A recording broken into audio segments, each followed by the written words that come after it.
Today, I talked to my friend Tom, also known as Turbidious, about what exactly makes specialist games so cool and how they can add to your experience of the Grimdark universe. Now, we did have some connection issues, so in places, I am going to interject a slideshow to show off his amazing Battlefleet Gothic collection. So stay tuned and let's talk specialist games. My name is Tanya, otherwise known as the War Mistress. I've painted some minis, I've played some games, and I'm on a mission to be nice and roll dice. Welcome to another episode of Be Nice and Roll Dice. And I'm Tanya, your host, and I'm here today with Turbidious from Instagram. He's sort of known as like the Battlefleet Gothic guy, but you're into so much more than that, aren't you? Thank you very much for having me, Tanya. Much appreciated. Yes, I do like other things. It was quite funny. I had a message from someone the other day because I kind of lost my bit of hobby mojo, and they were like, "Maybe you should stop painting little ships." I'm like, "But I do paint other stuff. Like I do, but I just like my little ships." So Yeah. Yeah. So I thought it would be really cool to talk about specialist games because I actually really don't know that much about specialist games. And I just started playing Necromunda and I really, really love it. So I kind of wanted to explore specialist games a little bit and maybe for people who are new to the hobby who have no idea what specialist games are, we can sort of give them a little rundown over like about what they are, how you get into them, why you might want to like sort of explore them. Um, so why don't we get started with you telling us a little bit about how you got started playing specialist games? sure. Um, so specialist games were just like an offshoot of the 40k and Warhammer worlds from James Workshop, and they had their own inbuilt sort of rule sets and models and all that sort of stuff. And I got into it because um, I loved the whole sci-fi spaceship setting, and a friend of mine at uni went and bought in about 1999 to 2002, around that time.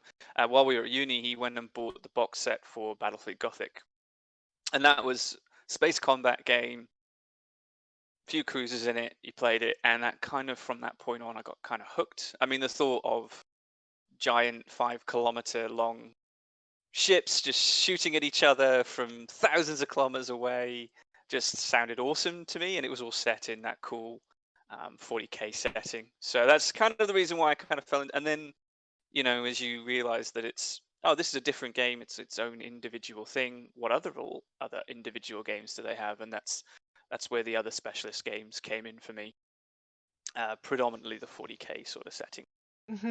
So let's sort of go through and list some of the specialist games that are set in the 40k universe specifically, because there are other specialist games that GW makes, but they're more set in other settings. So I just sort of want to focus on 40k stuff. So a specialist game, just so that we can sort of explain what it is a game that Games Workshop makes that sort of sits outside of the Warhammer 40k game itself. So it's still going to be like in the grimdark universe for a setting. It's just not going to be 40k. So we sort of touched on a few. We touched on Battlefleet Gothic, which is fleet battles in space.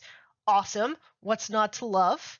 And then I mentioned Necromunda, which is what I'm about, and that's sort of like the smaller scale of the Grimdark universe. So that is gang warfare set in the hive cities that you find in literature, in 40k literature all the time. What are some other ones that we could list here, Tom? Well, they had so the reason why sort of specialist games kind of came about was kind of for you to explore a portion of the 40k universe and Warhammer, but we'll put that aside for a minute. The 40k universe that you may not necessarily get to play when you're playing those, Space Marines versus Eldar in your standard army affairs. And so they came out with, Battlefield Gothic, it's in space. Cool, you get to play with spaceships. Necromunda, like you say, play with gangs. real small setting. You kind of can develop your gangs and characters with that. But then you also had things. So Epic was one of the big ones. Epic Armageddon, Epic 40K, and that was to simulate.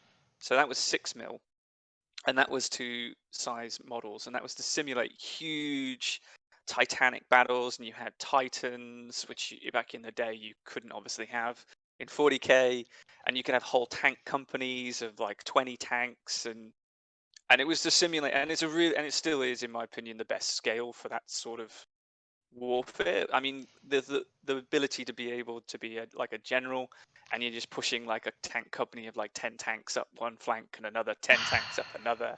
It's just amazing. Like, it's just it's a cool feeling about it, you know. Dropping in Space Marines, like company-wide Space Marines with drop pods. It kind of had that really cool narrative, but a really good tactic side to it.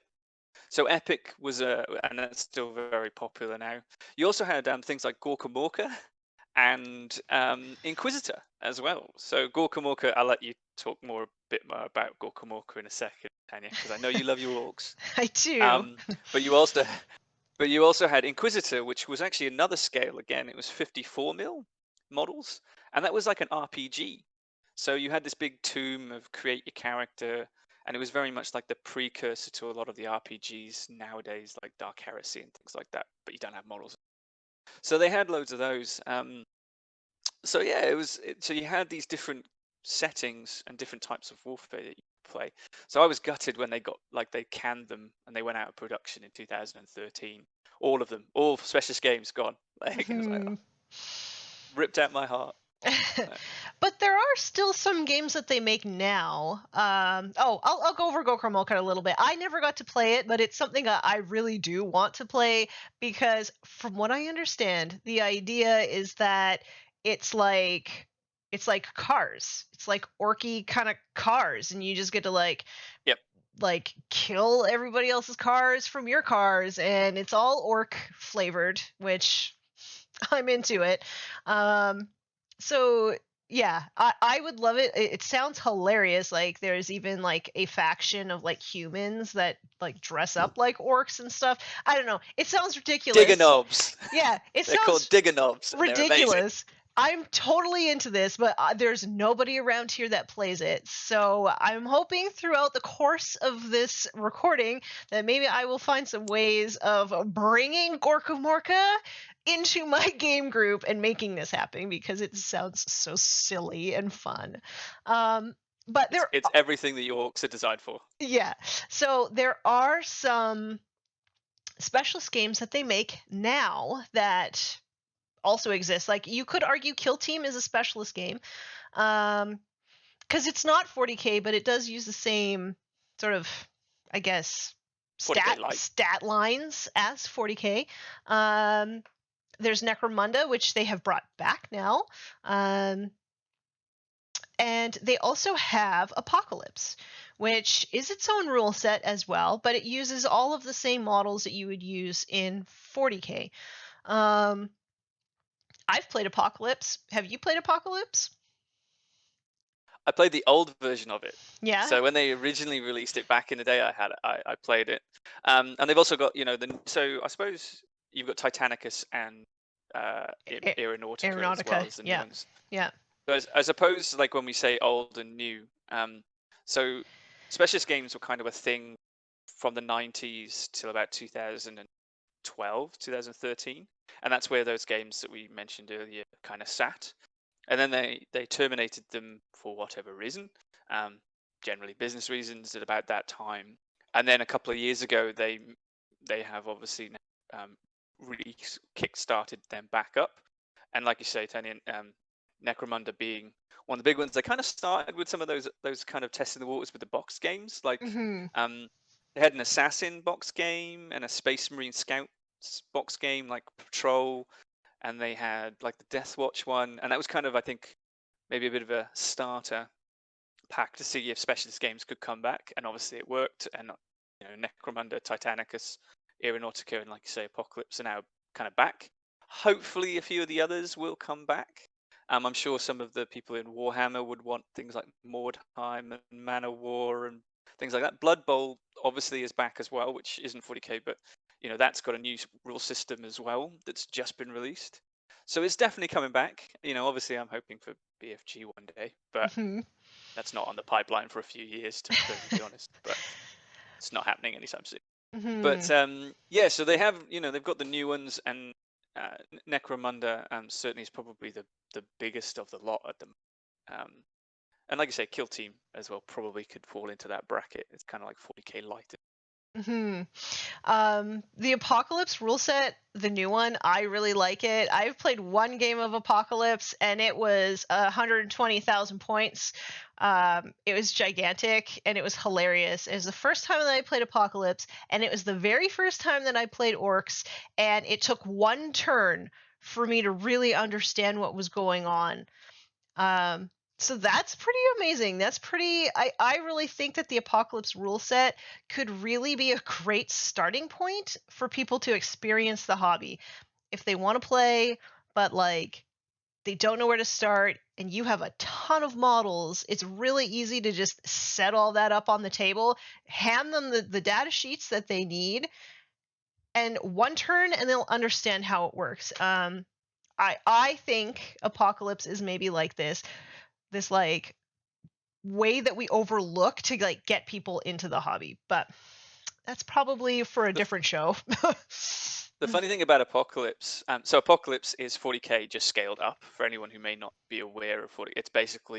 It's actually 28 mil models, actually using basically, when I mentioned Epic earlier on, which is 6 mil, it's basically that but upscaled. So it's 10 tanks at 28 mil scale compared to 6 mil scale.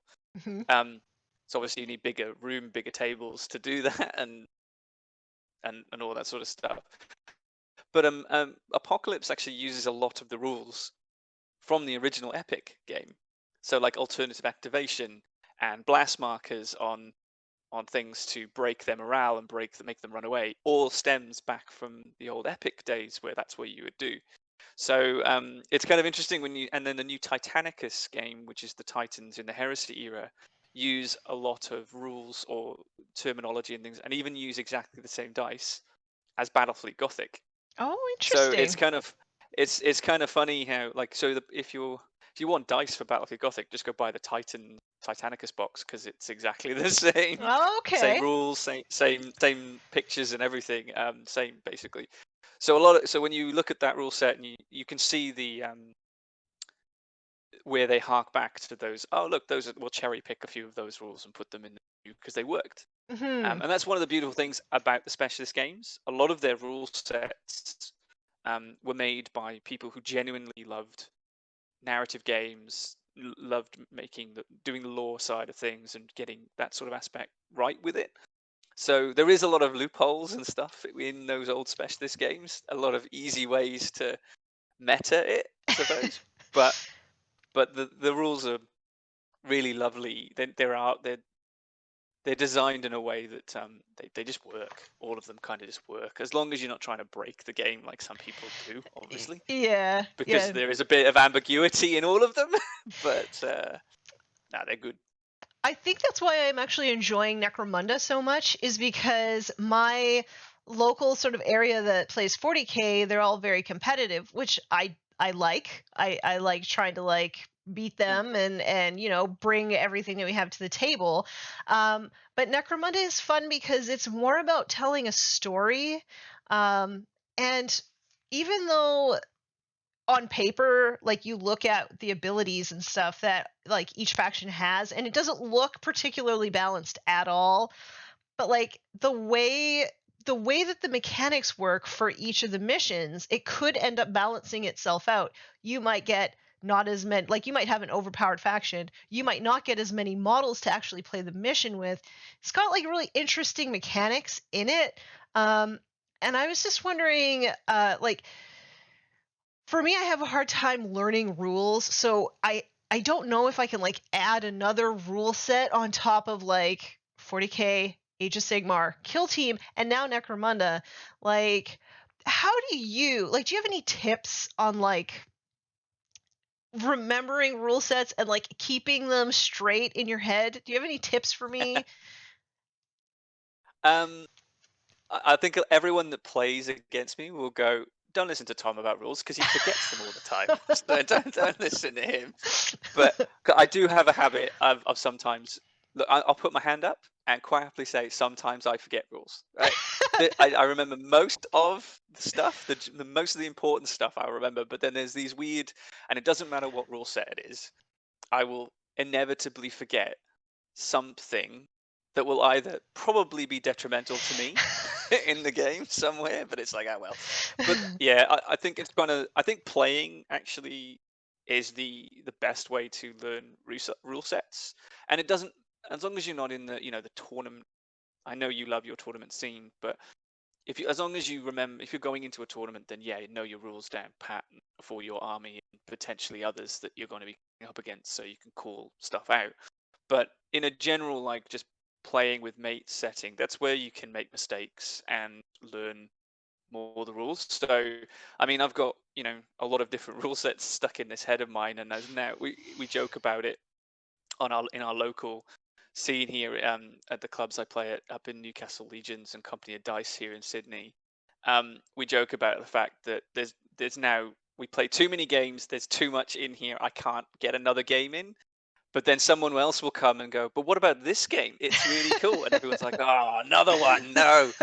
But it's just, so I think the best tip I think I could make for any of that is, I know it's difficult in the current climate with COVID, but um, just playing games and don't being afraid. Like, don't be those people that call out all the stuff competitive, but just play the game and learn it as you go. And the more intricate details will come out. I mean, I'm doing it at the moment with Necromunda with a few mates, where we're just playing in the bit of the 2D terrain, getting the real basics knotted down. Before then, we throw in things like the toxin for Escher gangs, or a load of the good different grenades you can use, and all those sorts of things, and then putting it to 3D, and fall damage and being knocked back into a bulkhead. They're all rules that are there, but you don't necessarily have to play with them straight away because, like you said, Yeah. you forget them. So we've been playing Necromunda, and I think we probably use like 10% of all like the special abilities and stuff like that. And it's like every time we play, we're just like adding one more on, and because actually Necromunda is quite rules heavy if you choose to. But the way that we're sort of playing it is more narratively. So if we remember the rules, fine. If we want to make up rules that suit the story, fine. Like, Right. we're just sort of like, we just kind of want to make it like this crazy story on the table, and so far we've been having a lot of fun with it. But yeah, some of these games, I can't say for the other games. Necromunda at least is like, if you want to get really in depth with rules, that is a game that you can definitely go nuts on. What are the rule sets? Especially in the campaign system. Yeah. What are the rule sets like in some of the other specialist games? Are they sort of rules heavy, or you kind of sort of alluded to maybe Epic being a little bit maybe rules lighter? Yeah, look, I think with any of these games, there's there was a set of rules for these original rules that were made by Games Workshop, and when they canned it in 2012, 2013, give or take, the communities took it upon themselves to create new army lists, new units, new tactics, new scenarios. There were magazines, there were Facebook pages created for all the different um, sub-specialist games that you wanted to be intrigued by. There's a lot of fan-made rules. It can be actually a little bit confusing in any of in any of the actual groups. So I think what's it looks like it's quite dense in a way, but a lot of it is because there was a tremendous amount of fan-made stuff that's been made. So working out what's actually original that you can start with for these out of production games. I mean, it's very easy with Necromunda, Titanicus, and Blood Bowl and Kill Team, because there are new rules that you can just go, okay, I'm just going to use those. Necromunda is a bit difficult because they just keep updating the damn things constantly. Like, the original box they released is no longer useful. You got to go with Dark Uprising. But a lot of the old ones that haven't been updated, like the BFGs, the Epics, the Mordheims, have been updated through by the fans. So it's just cutting through that and using what you want to use. Like Battlefleet Gothic, you have the original rule sets that I'm aware that get used in Adepticon for their tournament, for instance. But then there's Battlefleet Heresy, which is fan made, which is a completely separate rule set. You've got Battlefleet Gothic XR, which is made by a mate called Sam Colt. You've got all the additional ships compendiums, and you've got Battlefleet 2020, and you've got different groups in France and Poland making ships and scenarios and things like that. And it's a very similar thing for things like Epic, where you have an Australian community and a UK community that talk to each other about creating new lists, and they playtest them and will submit it to each other to go, well, this is what I've done, this is how it's going, what do you think? Oh, well, I think this and I think that, and maybe probably reduce the points here or add this unit in. So it's cutting. So originally, really light on, pretty much here's your basic rules in like 6 pages, Nice. And now there's a tremendous wad of Oh. stuff that you just need to cut through. If you want to play with it, you can, but Yeah. All right. So if you want to go out and you want to start playing one of these games that is out of print, how would you, what would be the first place that you'd start? Like, if I want to go and I want to start playing Gorka Morka, where do I start? Okay. The beauty of the one good thing, right? The one good thing that came out of the end of the game's productions was that all of the rules for all of these specialist games that went out of print, including the new ones that are now being re-released, all of them were released by Games Workshop for free in PDF format to the community. So all the rules that you can, any of these games, you can online now. So that's one sort of barrier that's been removed, in that you don't need to go buy the rule book. It's free online. Just download it, you're good to go. And I would say the best places to go to find those rules. So firstly, there's actually still a website called the Specialist Games Forum, Okay. which is like one of those old school forums that still has like a bucket load of a wealth of information. Not as updated as it used to be, but it's still there, and all the rules are there. But you've also got, look, Facebook is what it is, but there are groups dedicated to every single one of these games. I would say going to those, you find like-minded people who love the games.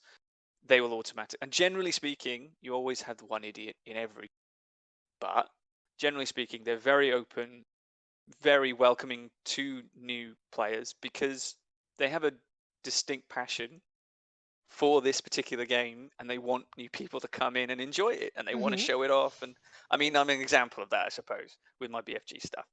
So they're very welcoming. They want you to come in, they want you to try the rules, and most people in those groups will certainly help and guide for how to play, where to find the rules, and all that sort of stuff. So that'd be my first, see if it's for you.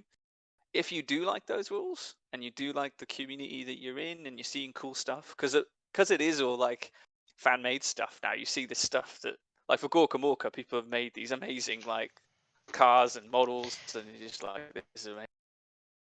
If you are interested, then obviously getting models is the most difficult part of it. But there are sources of those for all of the different games, which I can go into, but if you want me to. I would imagine eBay is probably one. Anywhere that you would buy like used models. Are there buy and sell sites? Like there are 40K buy and sell sites? Yeah. Yeah. Yeah, there are in the forums. In the Facebook pages, you will find dedicated sales posts to these things.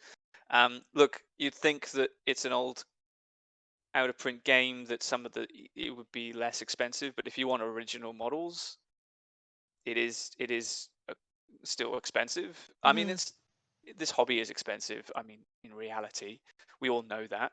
But if you really want the beauty of a lot of these games, is you actually didn't need too many models apart from maybe Epic and Warmaster, which is the Warhammer version of Epic.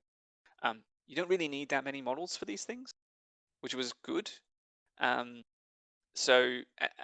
if you don't have a lot of the you don't mind not having a lot of the original models for any of these games, 3D printing has certainly helped a lot, especially in BFG, but in Epic as well, and Blood Bowl. There's a lot of 3D files out there now, so you can just download them for free. And if you have a mate that has a printer, can print them off. A friend of mine here managed to print off an entire fleet for Battlefleet Heresy, and it cost him like $20. And now he's got a fleet in resin, $20 in resin, and that's it. Done. Now I can play. Amazing. 3D printing, I think, it's already starting to revolutionize the way that we play these games, but I think in the coming years it's going to become more and more of a thing. And I think at this point everybody knows somebody who has a 3D printer. So yeah, that's actually a pretty good idea, is that 3D printing. Okay, so I think it's actually revolutionized BFG. A lot of people have come in to the groups, and I'm sure this is the same with other groups. They've come in going, well, I can play this game basically for $20 now because the rules are free.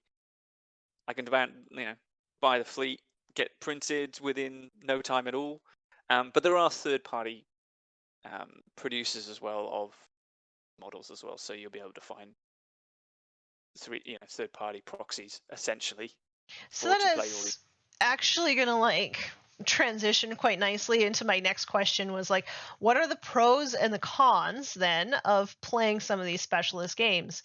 So cost, if cost was prohibitive of you actually playing 40K, maybe this is your way to enjoy the grimdark universe without spending, I was going to say hundreds of dollars, but thousands of dollars. No comment. So yeah, what are some of the other pros or cons that you can think of? For me, the biggest con would be not having as big of a community of which to draw people to play with from. However, I think in the future I am going to do a video on growing your community. So it might be a con right now, but it might not be much of a con after you see that video. So do you have anything else, pros or cons? Well, a couple on that. I suppose it's kind of funny, I suppose, for people who have maybe been in the community a bit longer, i.e. this idiot. It's amazing when you mention, if you go to your games clubs or game stores, it's amazing when you mention, oh yeah, do you play Battlefleet Gothic or do you play Blood Bowl? It's amazing how many people will turn and say, oh yeah, I've got a fleet, or I've got a gang, or I've got a team.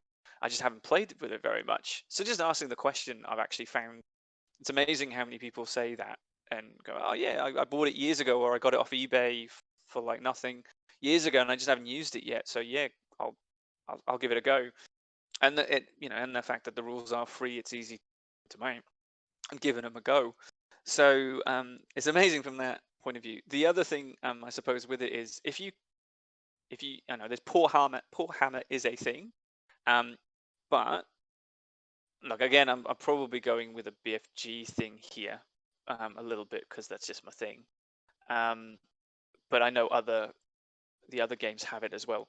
So in Battlefleet Gothic, the game is actually played to the flight stem. So if you as long as you have the flight stem, the actual the little 30mm and 60mm stems and bases, there are many people that have just printed off, and you can find them if you just Google search it, printed off and stuck a cardboard cutout of a ship on top of the stem. Okay. And played it that way.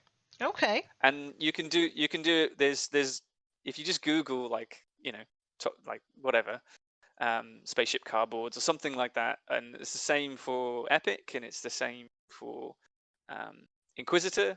You can just print off a character that's 54mm, just stick it on a base and it's ready to go. I know it's not perfect, but it's just a piece of paper or a piece of cardboard that you can still play the game with. So if you don't want to go and spend huge amounts of money to do that, you can just give it a go with those because they're free. Hmm. So But the another. con is that it is hard to find certain players. You don't have a larger pool. Yeah. I always think that a cool pro of playing the specialist games is that it's sort of like broadens your knowledge of the 40K universe, right? Like if you don't read a lot of novels or anything like that, you might think that like all of 40K is just like Space Marine battles or something like that. Whereas when you see Battlefleet Gothic and you see Necromunda and you see all of these other rule sets, you start to realize that like it's a fully fledged out universe. And I really like that I get to like explore the 40K universe. I like the novels. I like the Black Library novels. So for me to like actually get to like play out like the naval scenarios and stuff that you maybe like got to actually read in some of like the actually it's one of the main things that I like about the Beast Arises series that I'm reading right now is like all like the naval battles and stuff in space. Yeah, it's pretty amazing. Yeah, so I really like that. It's a huge pro for me is like getting to see like basically both sides of the scale of the 40K universe. But how about you? You got anything else? Very much on the Yes. Beast Arises. Someone in the BFG community actually, not to ruin the book for anyone, so spoiler, but the orcs have basically a giant moon Mm-hmm. in it, and someone's made it. Does it have like the Someone in the mouth that community has actually opens? it's made what, and it's like massive. It's like this huge thing, and it's like this is the best thing. You can see it on my feed, I'd say somewhere, but someone it's amazing, right? It's like incredible. But I think that the one I'll tell you a story on that though, Tanya, in regards to like exploring it. It was quite funny. I went to a gaming day just before Christmas where it was 30K orientated. Mm-hmm. So Heresy, and people were playing, Heresy, and they were, they were playing the different aspects of Heresy in that. I suppose you could probably say 30K Horus Heresy is a specialist game too, You to could. be honest. You could. Um, and there were different ones. People were playing Titanicus, and they were playing Aeronautica, and you had Battlefleet Heresy being played. And the beauty was everyone was interested in what everyone else is doing. It was a narrative aspect, but it was cool. These people are fighting in space with the Battlefleet Heresy over the shipyards, and now we've got Titans roaming around trying to protect and get the Titan areas. You've got the space station that's in the space up in space. Someone's actually fighting on that right now, and that's the Zone Mortalis game that's going on. Then we got the land battle going on with everyone, and it was just like, yes, this is it's all interconnected. It's all, and that's kind of an example of I think what you mentioned about like the different lore aspects playing the different aspects of the actual universe. Mm-hmm. And it's always fun. You always hear it, right? Everyone in the community is like, it would be cool to play a Battlefleet Heresy or Battlefleet Gothic game. So you fight ships over a planet, you land troops, then you fight your 40K game, or you fight your epic game. It's a big battle, and then based on that, you fight a little skirmish 40K game because it's like a power station or something like that they need. Right? I And is love that. this, I love that you, as a you know, specialist game player, think that 40K is a skirmish game. No, no, you know what I mean. Kill Team's not skirmish. No, it's 40K. I play Epic, which is epic battles. It's in the title, Tanya. Yeah. It's in the title, and I'm talking about 12. If I've got 20 companies of tanks, 40K is a skirmish game in comparison. Okay, fair. Any other like pros or cons that you can think of? I actually think it changes the tactics. I Mm-hmm. think it's different tactic. You need to use different tactics in all of these games, and it makes you think. To me, it makes me think about how I might use it in other games, like Mm-hmm. flanking maneuvers and holding objectives and like all of those sorts of things. They're different rule sets, yes, but you can apply different tactics in each one of the games. So if you're looking for just a different, plus if you're just looking for something that's just not Space Marine versus Space Marine, I Um, mean, to explore this, I actually think that from my limited experience, right? Because really all that I've played is Necromunda Kill Team, Warhammer 40K. I have played a little, like I played one game of 30K.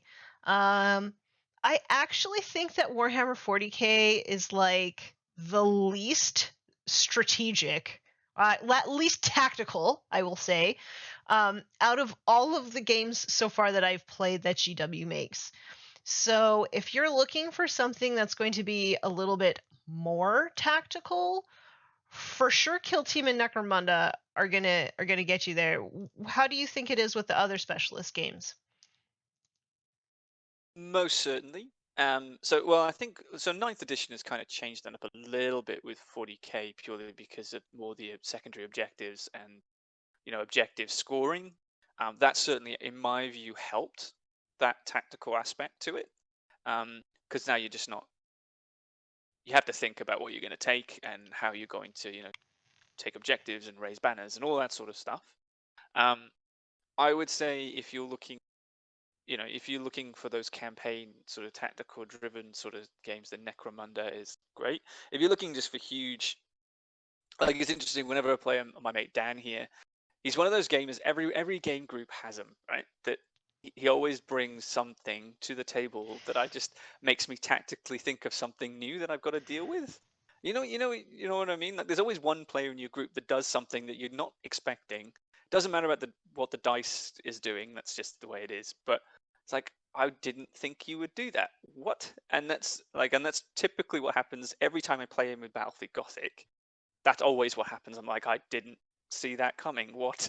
Where did you come up with that?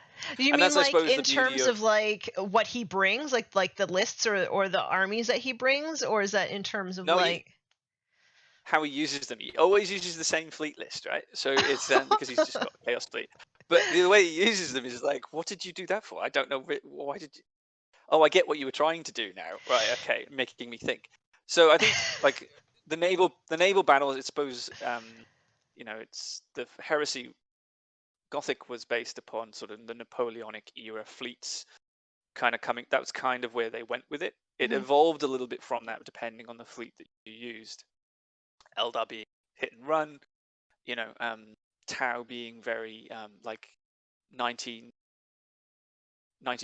aircraft carriers kind of spewing stuff out, World War II carriers, that sort of thing. And so it makes you think tactically. Each fleet is very different.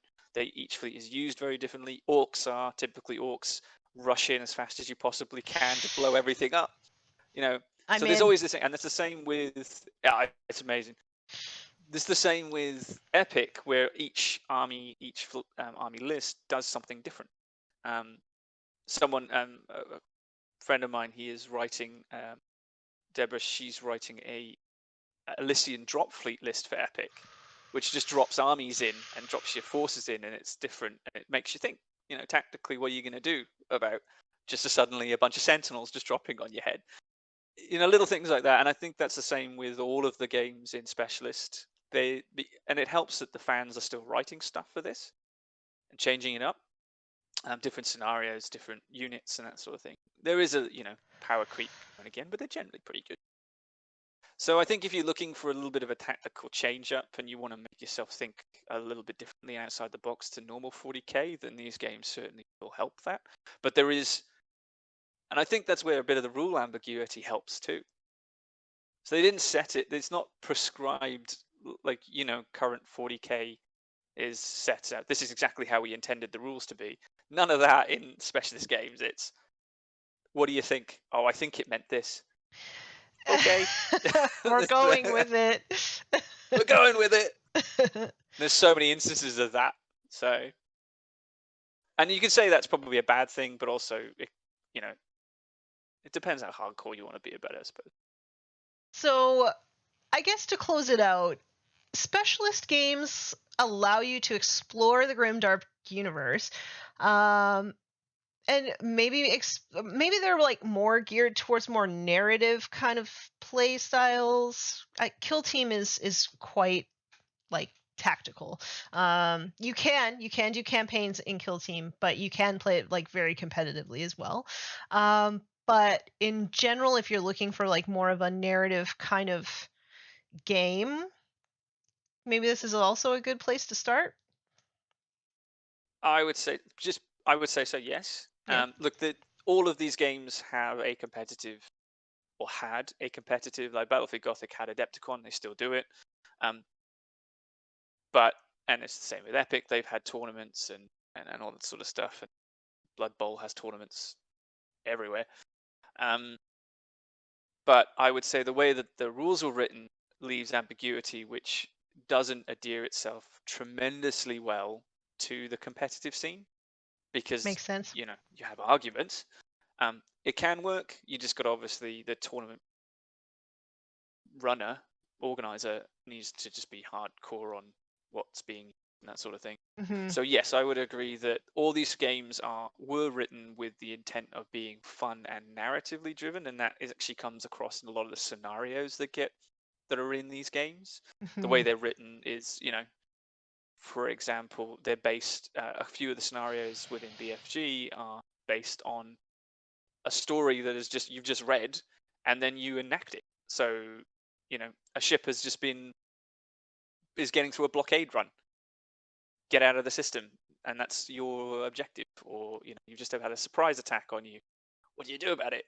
That sort of thing. Mm-hmm. So you read the law, and then they present you a scenario that you've got to then see if you can actually play out how it worked. It's kind of like historical gaming in a way. Mm-hmm.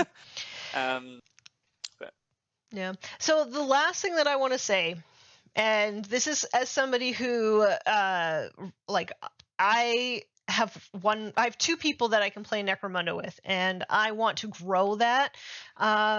I just wanted to give a few little tips on how to get people excited about playing a new system that might not be it might not be a thing in your local meta yet. So one is you have to paint your minis.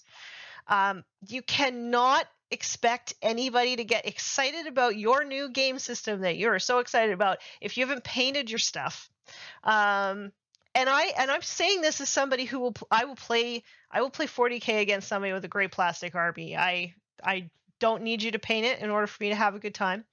However, if you want to get people to play your game that they've never played before, you have to paint your minis. You have to have cool terrain if that is something that you're into. So like Battlefleet Gothic, I'm sure you need a Starfield map. You want to set the mood right. You want to make sure you have all the stuff.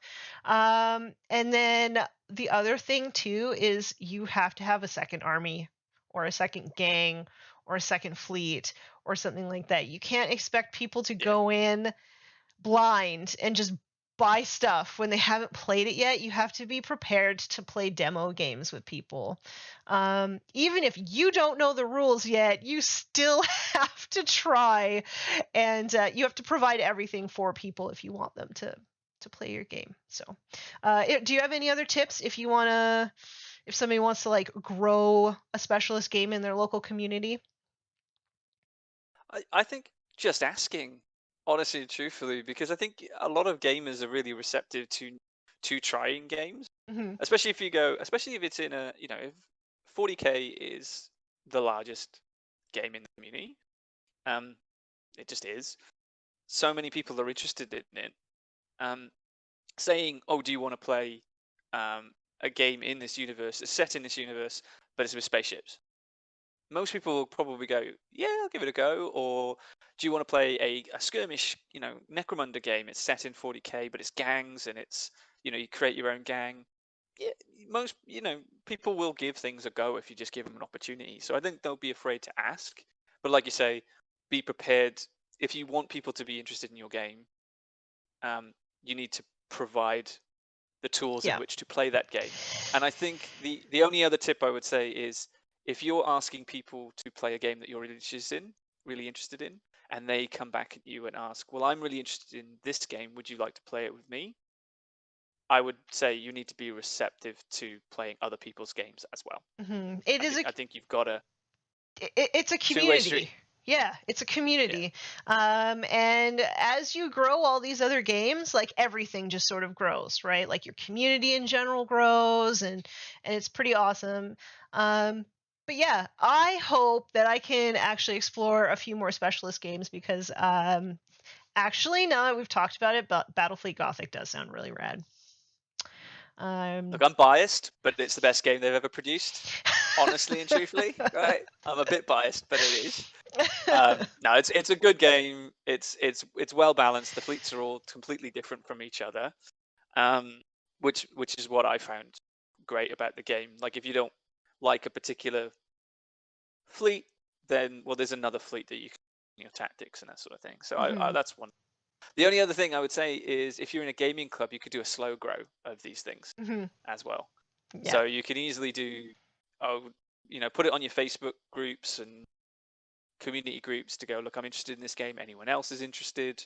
We can do a slow grow together, play a few little skirmish things, test out the rules. So I think that sort of groundswell helps too. I agree. All right. Well, I think that's a great place to call it. If people want to find more about your ginormous collection of little spaceships, where can they find you? It is. I have a little bit of a problem, don't I? It's no problem. Stuff that I've got for little It's not a problem. You can find me on Instagram. It's just Turbidious, which I'm sure you'll copy link in. But look, I'm on the Facebook pages as well. So if you see me, say hello. If you're on Instagram, say hello. Please DM me. I'm more than happy to chat about any of the specialist games. Thank you so much. It's been a blast. Thank you very much for having me, Tanya. Much appreciated. All right, folks, leave me a comment down below because I want to know exactly what you think about specialist games. Make sure to like, follow, and hit that bell because that really helps the channel out a lot. I stream twice a week on Twitch where I paint miniatures, I do daily updates on Instagram, and I co-host Just Put Paint on It with Scarredcast and Forge the Narrative with Paul Murphy and Adam Camilleri. So make sure to check me out in all those places, and until next time, be nice and roll dice.